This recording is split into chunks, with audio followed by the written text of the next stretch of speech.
So when we all go to a restaurant, we all order a dish and then we offer each other tastes of what is on the dish. And I really thought everybody did this, but then I hung out with some of my husband's family and I was like wanting to taste things on my husband's plate. And my mother-in-law was like, "Why do you do that? Just eat what you ordered." If you wanted that, you should have ordered it. And I was shocked. I was like, "What do you mean? This is just what you do."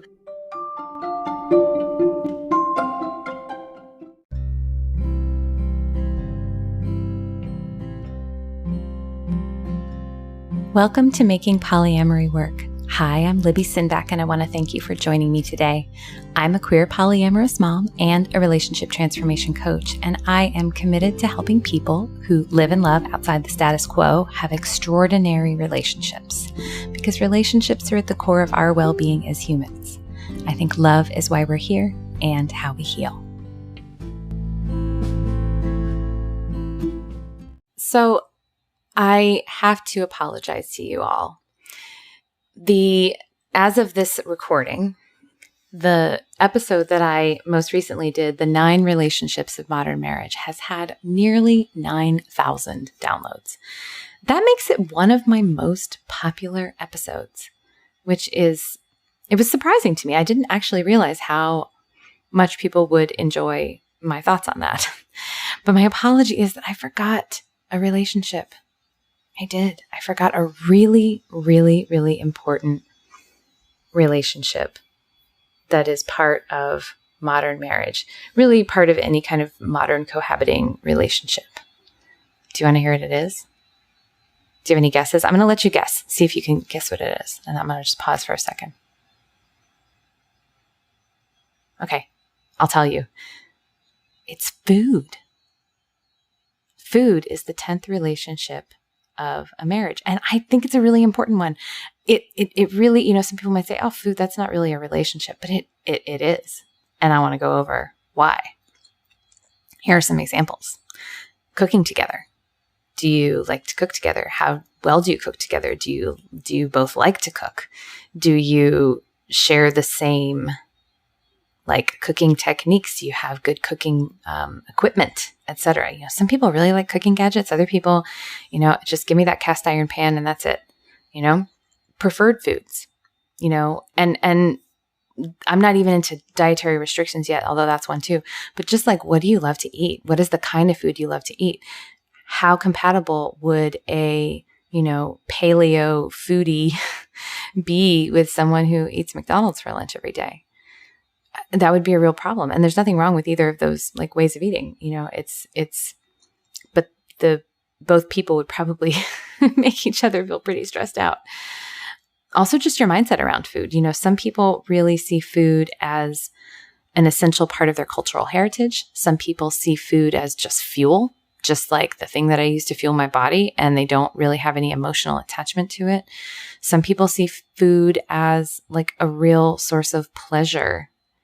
And other people see it as a real social activity. Eating is something that you would never do alone. You really just want to be in connection with others. And this is a silly one, but it shows up in my house, leftovers. What's your attitude towards leftovers? Will you eat leftovers? Do you think leftovers are gross? Do you never want to eat the same thing more than once in a week? Or could you make a pot of chili and eat the same thing, eat that every day for lunch? Also, how do you eat at restaurants? What kind of restaurants do you like? When you go to a restaurant, this is because in my family, what we do is we share food. So when we all go to a restaurant, we all order a dish and then we offer each other tastes of what is on the dish. And I really thought everybody did this, but then I hung out with some of my husband's family and I was wanting to taste things on my husband's plate. And my mother-in-law was like, "Why do you do that? Just eat what you ordered." If you wanted that, you should have ordered it. And I was shocked. I was like, "What do you mean? This is just what you do." And, I have high food compatibility with all of my partners such that, if there are 3 things on the menu that I want and I can't decide between them, the probability is high that the people I'm with also want those 3 things. And so we can get all 3 and then share them all and have the benefit of getting to taste more things. But not everybody cares about that. And would say that that's weird. And they would be like, "No, this food is mine. Don't take any bites off of it," right? And then we can go into dietary needs too. So, do you have any food allergies or anything that you just can't have in the house? And like, imagine somebody who like eats bread every day, partnering with someone who's celiac and like trying to live together and share a household. That would probably be really challenging. And I'm not saying you shouldn't do it. I'm just saying like, honoring that compatibility can make a big difference in your day-to-day, in the day-to-day quality of your life. Another thing is just like timing of meals. Like, are you the type of person who intermittent fasts all day long and then just eats dinner and that's it? Or do you kind of eat sporadically, like little meals, snacking all day long? Or do you like to eat meals at the same time consistently every day? Or would that kind of consistency feel really like overly structured and confining to you? Like that kind of pattern of eating, especially when you're, like I said, when you're cohabiting, when you're buying the food together, can make a difference. Another thing can be like how you relate to the ethics of food. A lot of people who are vegetarian and vegan, and even people who eat meat, they really care about the environmental impact of their food, or they care about the source of their food, or they care about the labor that went into the food, that it was fair and adequately compensated. And other people, their attitude is more about like, I want food to be affordable. I need food to be inexpensive. I need food to, feed a lot of people, and so just thinking about what are the priorities there in terms of like your values around food. And I mean, some people have a value around food that they don't want to be fussy about it, that they actually don't want to be picky, that they want to be willing to eat whatever. And other people really have a value of like, I want every meal to be enjoyable and something that I'm happy about having. And, those people might struggle with a compatibility issue because like the person who really just wants to be easygoing about food and eat whatever might really find it frustrating to be, with someone who's super picky, and the picky person might feel both maybe shamed for being picky, or if they have really good, in their mind, reasons for being picky, they might not align with their partner's values around not being picky. And again, this can also tie to like class too. I mean, food is really tied up in class background and again, cultural heritage. So, and again, that ties into values as well. And so that can be a place where there can be some tension and again, I'm not saying that there's anything wrong with having that tension, just to be aware of it and that it might cause you some challenges. Another thing with food can be just health, the relationship you have to food and health. There are people who may have struggled with an eating disorder in the past, or may be currently struggling with an eating disorder, who need food conversations to be certain kind of ways. And there might be other people who are like aggressively dieting and want to talk about the calorie content and the macros in their food. They might want to talk about, what they're eating and what they're hoping it will do to their body. And that could be really triggering to someone with an eating disorder. So that's another example. Or there might be people who have like health conditions that require them to eat a very restricted diet. Again, for other people who restrictive dieting is, a trigger point, that might be a place of incompatibility.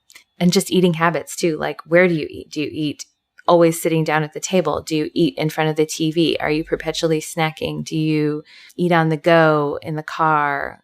All these different things. Now, I think that I hope that, I'll tell you the reason why this came up for me as one of the relationships of a modern marriage is because when you live with someone and you're creating sort of a family dynamic, even if you don't have kids, you might come to the table in the relationship with an expectation around how food is going to work between the two of you. And a lot of times this is something that nobody thinks to explicitly negotiate. Like, I definitely didn't. Like, when I moved in with one of my partners, I really had the expectation that we were going to eat dinner together, like every night. We were going to cook together. We were going to go grocery shopping together. And he was like, no, I'm not even going to come home for dinner. I'm going to be out at work, or I'm going to maybe like go out with my coworkers afterwards. And, I'll be home whenever, and I'm going to eat whatever. And I was like really devastated, and I had to, because I was really excited about being able to share meals with a partner. and have that be a real consistent feature of our relationship.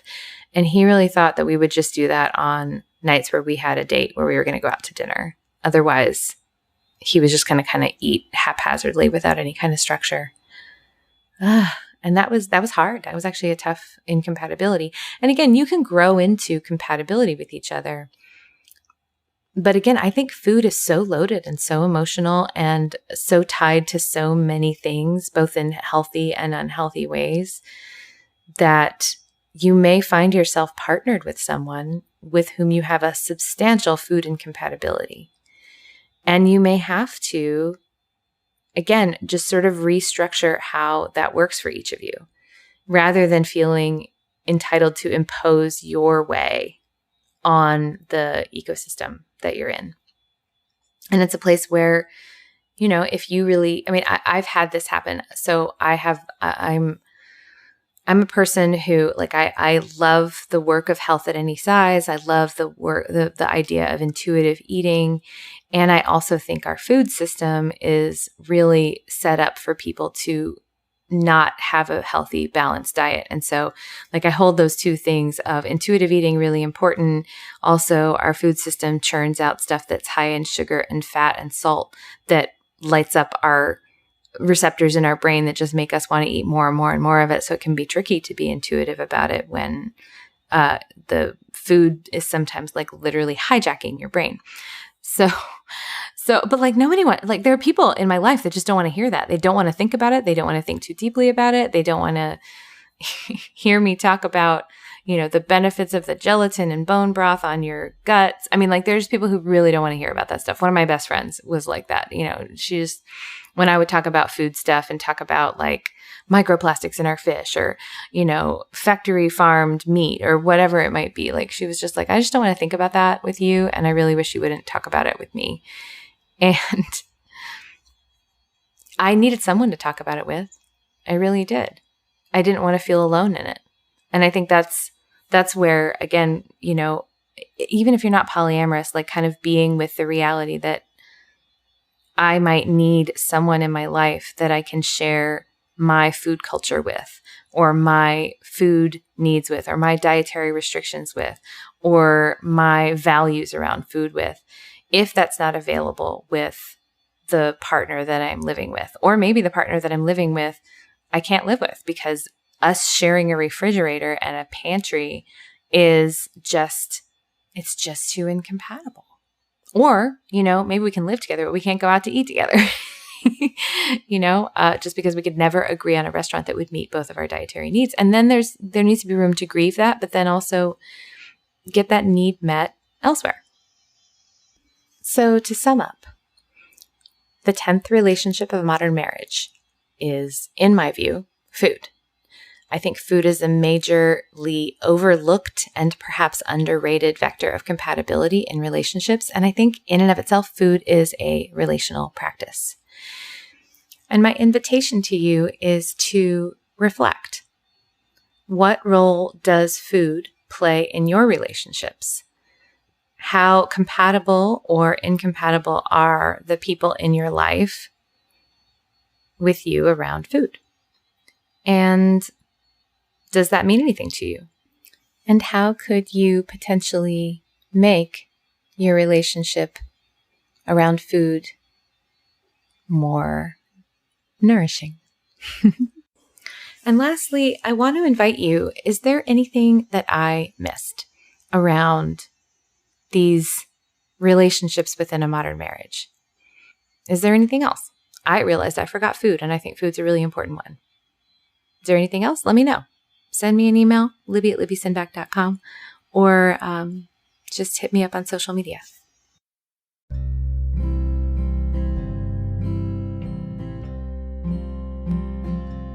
Thank you so much for joining me today. If you have any thoughts about what I've said or a question for the show, I would love to hear from you.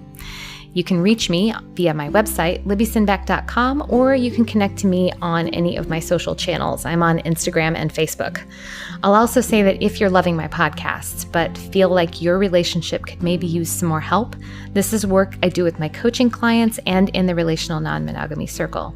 If you're interested, you can either set up a free introductory session with me to see if coaching might be a fit for you, or check out the Relational Non-Monogamy Circle online at libbysinback.com/RNMC. If you love this podcast, please share it. Share it with your friends, your networks, your Facebook groups, etc. And make sure you subscribe so you don't miss an episode. And if you listen on iTunes or Stitcher, it would be super awesome if you left a review or a comment, because that will help more people find the show. Making Polyamory Work is created by me, Libby Sinback. It is edited by Finn of the Normalizing Non-Monogamy podcast and hosted on the Anchor.fm platform. Van de Leon manages the website and posts the transcripts. Thanks for being with me today, and I'll see you soon.